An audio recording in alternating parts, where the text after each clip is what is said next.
அஸ்ஸலாமு அலைக்கும் வரஹ்மத்துல்லாஹி வபரகாத்துஹு. அன்பான தமிழ் சொந்தங்களுக்கு அல்லாஹ்வுடைய சாந்தியும் சமாதானமும் என்றென்றும் மேலோட்டமாக வேண்டி இன்ஷா அல்லாஹ் நாம் அம்மா ஹதீஜா ரலியல்லாஹு தஆலா பற்றி இன்னும் சில விஷயங்களை பார்ப்போம். நபிகள் நாயகம் ஸல்லல்லாஹு அலைஹி வஸல்லம் அவர்களுக்கு தன்னுடைய 40ஆம் வயதில் அல்லாஹ் நபித்துவம் தருகின்றான். சூரத்துல் அலக் அதனுடைய முதல் 5 வசனங்கள் இஹ்ரா ஓதுங்கள் என்று ஆரம்பிக்கும்.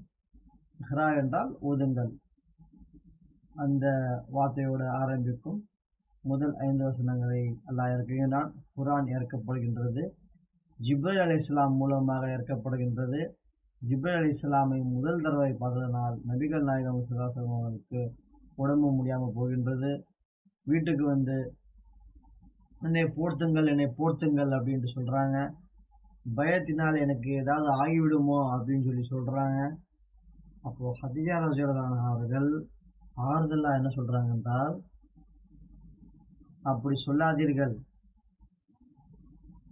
அல்லாஹ் மீது ஆணையாக அல்லாஹ் உங்களை இழிவுபடுத்த மாட்டான். ஏனென்றால் குணங்கள். நபிகள் நாயகம் ஸல்லல்லாஹு அலைஹி வஸல்லம் அவர்கள், நீங்கள் உங்கள் உறவினர்களுடன் இணைந்து வாழ்கின்றீர்கள், சிரமப்படுபவரின் சுமைகளை குறைக்கின்றீர்கள், ஏழைகளுக்காக உழைக்கின்றீர்கள், உதவி இல்லை உழைக்கின்றீர்கள்,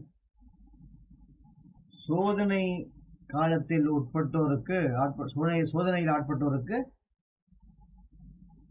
நீங்கள் உதவி புரிகின்றீர்கள் என கூறி ஹதீஜா ரலியல்லாஹு அன்ஹா அவர்கள் ஆறுதல் கூறுகின்றார்கள்.